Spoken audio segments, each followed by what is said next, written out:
नमस्कार, मेरा नाम है दीपक कुमार। आप देख रहे हैं बिहार दैनिक। देखिए किस प्रकार से दिल्ली में बीजेपी का सरकार आते हुए वहाँ बिजली पे, पानी पे लोगों का किस प्रकार से आफत आ गया है, कहर टूटा है। अब जो है दिल्ली का एक क्षेत्र विशेष में लगभग 5000 लोग हैं, उनका घर तोड़ा जा रहा है। लोग घर में थे और उनका सामान निकालने तक का मौका नहीं दिया गया।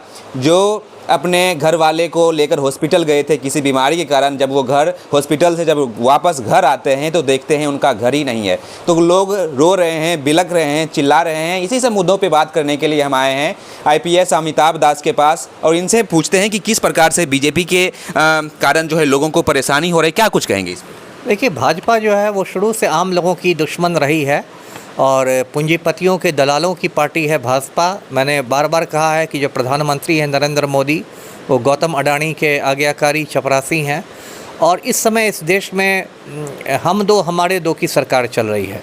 दो गुजराती देश को बेच रहे हैं और दो गुजराती देश को खरीद रहे हैं। नरेंद्र मोदी और अमित शाह, ये दो गुजराती जो हैं वो देश को बेच रहे हैं और मुकेश अंबानी और गौतम अडानी, ये गुजराती दो खरीद रहे हैं देश को। तो हम दो हमारे दो की सरकार है, 4 गुजरातियों की। और जो 142 करोड़ का देश है उसमें आम आदमी एकदम त्राही त्राही कर रहा है। अभी देखिए, गैस सिलेंडर 50 रुपये बढ़ा दिया गया। फिर यही गैस सिलेंडर का दाम जब कांग्रेस सरकार में बढ़ता था तो स्मृति ईरानी सिलेंडर लेके सड़क पर बैठ जाती थी। अभी स्मृति ईरानी दिखाई भी नहीं दे रही है। तो महंगाई से आम जनता की कमर टूट गई है, बेरोज़गारी चरम पर है और मोदी जी बस झूठ पर झूठ बोलते जा रहे हैं। सपनों के सौदागर हैं। इन्होंने 11-12 साल पहले कहा था कि सरकार में आएंगे तो हर हिंदुस्तानी के बैंक अकाउंट में 15 लाख रुपए होंगे।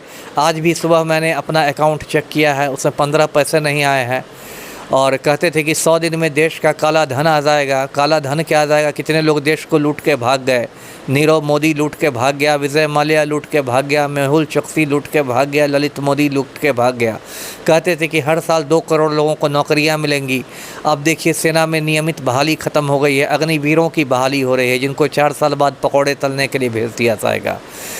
तो हर मोर्चे पर ये मोदी की सरकार विफल रही है। मोदी का एक सूत्री कार्यक्रम है कि गौतम अडानी की दौलत बढ़ती रहे और इसलिए नरेंद्र मोदी पूरे देश को लूट रहे हैं गौतम अडानी को दौलतमंद बनाने के लिए। जी, देश के गिने चुने 4-5 लोग जो है के ही पास जो है पूरा का पूरा इकोनॉमी घूम रहा है।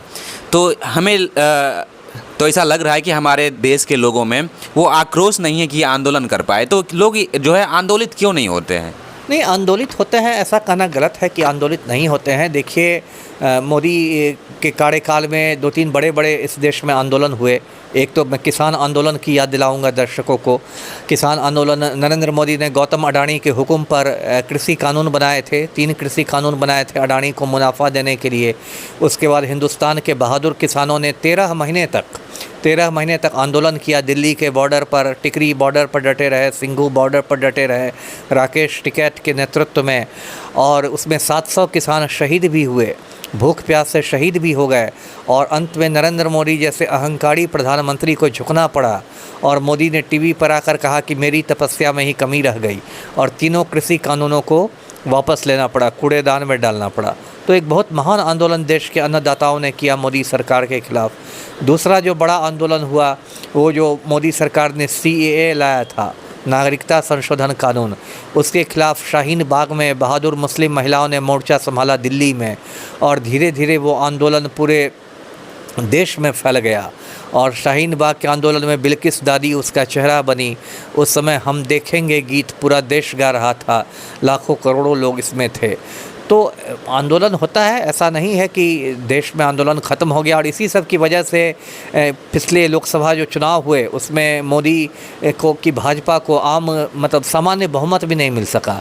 मोदी जी नारा देते रह गए, अब की बार 400 पार, अब की बार 400 पार, लेकिन भाजपा की गाड़ी 240 पर ही आके अटक गई। और अभी ये स्थिति है कि नरेंद्र मोदी को चंद्रबाबू नायडू और पलटू राम के रहमो करम पर अपनी सरकार चलानी पड़ रही है। जी सर, देखिए जिस प्रकार से हमारे देश में कई सामाजिक संगठन हैं, धार्मिक संगठन हैं। अभी लखनऊ में कल सैकड़ों की संख्या में घर तोड़े गए। दिल्ली में भी कल सैकड़ों की संख्या में घर तोड़े गए। तो कोई ना तो धार्मिक संगठन ना तो सामाजिक संगठन आ रहा है उन लोगों का घर बचाने के लिए। लोगों का बोर्ड एग्ज़ाम है, पढ़ाई लिखाई कर रहा था, अब गांव का ज़मीन बेच के लोग दिल्ली में जाके सब कुछ शिफ्ट कर गए और उसका घर तोड़ा जा रहा है, जो लोग 70-70 साल से रह रहे हैं। तो कहीं ना कहीं आपको नहीं लगता है कि ये लोगों को आंदोलित कर देने वाला चीज़ है, विदित कर देने वाला? आंदोलन होना चाहिए और कस के आंदोलन होना चाहिए। इस देश में जो बड़े बड़े माफिया हैं वो तो सत्ता के गलियारों में हैं। बड़े बड़े जो माफिया हैं, यही गौतम अडानी हज़ारों करोड़ का घोटाला करता है, लेकिन मजाल है कोई बुलडोज़र को अडानी का घर तोड़ने का, लेकिन गरीब का खपरेल का एक कमरे का घर बुलडोज़र तोड़ा। सुप्रीम कोर्ट तक ने, जो देश की सबसे ऊंची अदालत है, सुप्रीम कोर्ट तक ने कई बार इस पर बुलडोज़र एक्शन पर नाराज़गी प्रकट की है, लेकिन इसके बावजूद इस पर अत्याचार होते हैं।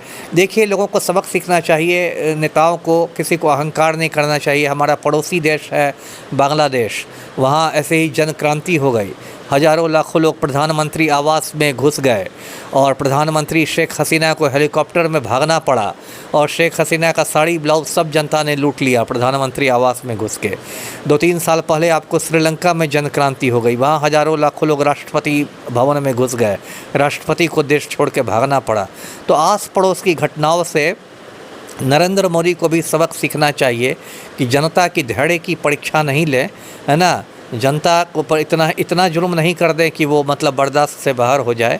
तो ये सब से मोदी जी को सबक सीखना चाहिए, क्योंकि जब जन क्रांति हो जाएगी तो गौतम अडानी काम नहीं आएगा जी। लेकिन जिस प्रकार से लोगों का शोषण किया जा रहा है, इतना ज़्यादा महंगाई बढ़ गया है, लोग तो जन क्रांति कर ही नहीं पा रहे हैं। लोग तो अपना पेट के बारे में सोच रहे हैं, देश के समाज के बारे में तो सोच ही नहीं पा रहे हैं। नहीं, वही जब पेट की आग ही ज़्यादा हो जाती है। मैं तो देखिए खुद इतिहास का स्टूडेंट रहा हूँ। इतिहास में जितनी बड़ी बड़ी क्रांतियाँ हुई हैं, एक बहुत बड़ी क्रांति फ्रेंच रिवॉल्यूशन हुआ था, फ्रांस की क्रांति 1789 में, तो वो सब में यही स्थिति आ गई थी कि जब जनता के पेट की आग ही एकदम भड़क गई थी और रोटी के लिए लोग तरसने लगे थे, तो लाखों लोग सड़क पर आ गए थे और उसके बाद पूरा राजतंत्र का सफाया हो गया, सब कुछ हो गया। तो अंत में तो ऐसा होगा कि लोग क्रांति करने के लिए मजबूर हो जाएंगे। कहते ना, मरता क्या ना करता। तो जब भूख से लोग मरने लगेंगे तो क्रांति के लिए मजबूर हो जाएंगे, और तब नरेंद्र मोदी को न तो गौतम अडानी बचा पाएंगे, न कंगना रनौत बचा पाएगी जी। बहुत बहुत धन्यवाद। बाकी दिल्ली और लखनऊ में जिस प्रकार से गरीबों का सैकड़ों के सैकड़ों घर तोड़ा जा रहा है, इस पे आपका क्या प्रतिक्रिया है, कमेंट करके ज़रूर बताएं।